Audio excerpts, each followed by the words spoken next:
नमस्कार, मेरा नाम रविकांत चौरसिया और आप देख रहे हैं बोलता खगड़िया। बाढ़ और बिहार दोनों का चोली दामन का रिश्ता रहा है, जहां हर साल अभिशाप बनकर बिहार वासियों के लिए बाढ़ आती है, तो वहीं बिहार के कई ऐसे ज़िले हैं जो बाढ़ की हर साल दंश झेलते हैं।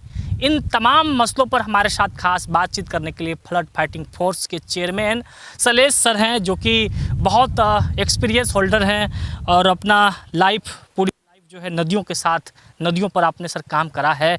आखिरकार क्या वजह है, क्या ऐसा नहीं हो सकता है कि बिहार को नदियों में जो आने वाली जो बाढ़ है या बाढ़ से निजात दिलाया जा सके बिहार को? सर, बाढ़ से निजात दिलाने के लिए मूल समस्या नेपाल के पास में है, जिसका सॉल्यूशन निकले और उसका कार्यान्वयन हो, तभी जाकर के हम लोग बाढ़ से निजात पाने में सफल होंगे।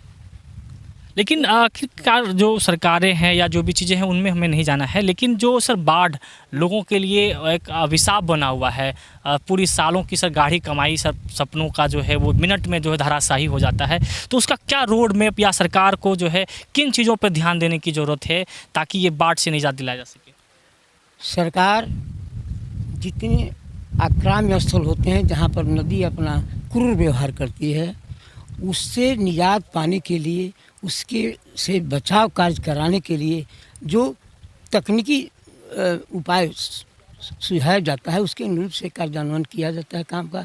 जैसे अभी बोल्डर का रिवेटमेंट पहले हम लोग नदी में करते थे, लेकिन पर्यावरण के कारण पहाड़ का टूटना बंद हो गया।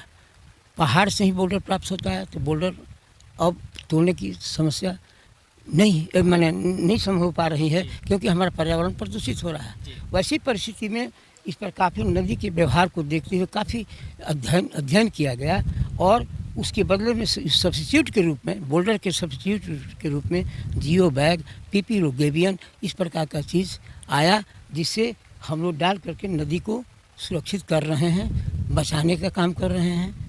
नदी सर बार बार जो है हर साल अपनी स्वरूप को बदलते रहती है, इसके पीछे वजह क्या है? इसके पीछे है, नदी अपना स्वरूप बदलते रहती है।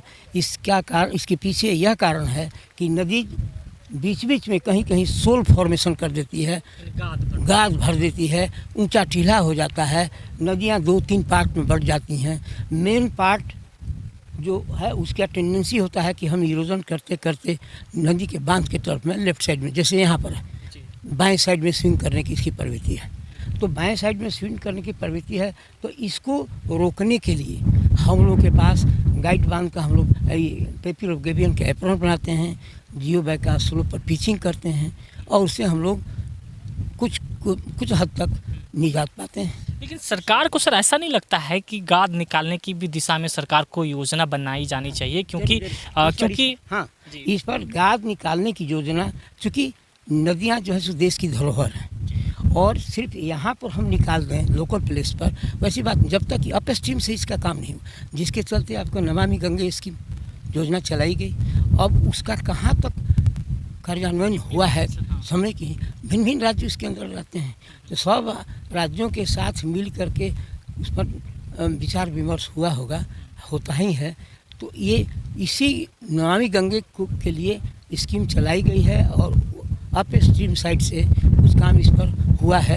चलिए, हमसे बात करने के लिए बहुत धन्यवाद। हमारे साथ बात कर रहे थे शैलेश कुमार सिंह जी थे, जो कि फ्लड फाइटिंग फोर्स के चेयरमैन हैं, खगड़िया प्रभार में हैं।